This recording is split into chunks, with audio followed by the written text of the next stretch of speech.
Okay, mga boss, mga ma'am, mga sir. If you can remember, meron po ako dating vinlog na Mediterranean style na bahay. Ano? Napakaganda niyan. Ilalagay ko po yung link dyan sa description ng video. But this one kasi, separate po ang title nito. Ano? Nasa 1,000 square meters ito. Mula doon hanggang dito. Yan. Alright, so yan po yung kanyang boundary. Hindi na po kasama to. Kasama ito. Alright? May pool. Salt water system pool. Greco-Roman style. Ano po? Maluwag. 1,000 square meters po yan. Meron pong structure dito. Outside shower. Ayan o. Ito po, outside shower.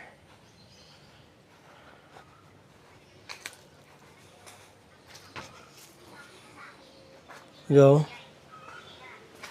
Nandito po yung pool. Hello. Check ko lang. Yan. Ito yung pool. At the same time, pwede na rin ito maging quarter ng tao ninyo sa maintenance, ano? Yan. Salt water system po yan. Okay. Tapos, nandyan din po yung kanilang pressure tank. And then here, ito po yung toilet and bathroom. Ayan o. If you can remember yung mga nakapanood nito. Okay, yan. Shower, may hot shower, lavatory, water closet, magandang tiles, ano po. Solid ang pintuan, at yan na po yung pool. Alright? So, dito, pwede kayo magpagawa ng bahay nyo dito, no? Pwede rin po silang gumawa ng bahay yung may-ari. In 4 to 5 months time, pwede nilang matapos yun at i-deliver sa inyo. I mean, i-deliver yung finished product na, di ba? Okay, yan. Ito po yung gate. Naka-cove po yung gate, ano? Naka-arc siya pag ganun, no? Ito, para smooth ang inyong pagpasok at para na rin kapag papasok kayo, hindi po kayo nakahambalang dun sa kalsada. So, ito, pedestrian gate, vehicular gate. Alright? So, there you go. So, yan ang property, mga boss. Yun. Located po ito sa San Antonio, Zambales. Malapit lang po sa Pundakit ito. Barangay Santiago to. Yan, Pundakit na po yan. Dito San Miguel na makikita nyo po sa ating drone shots.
Okay, there you go mga boss.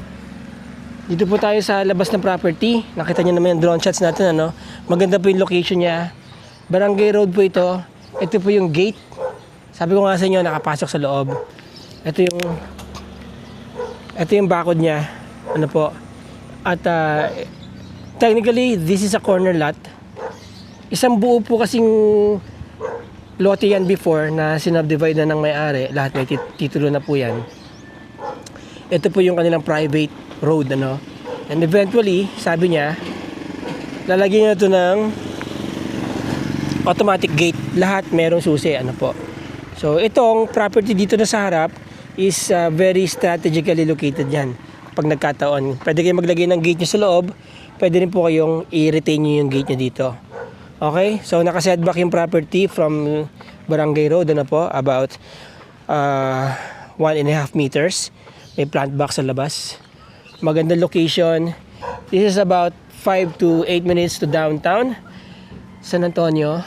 About 3 hours drive from Metro Manila.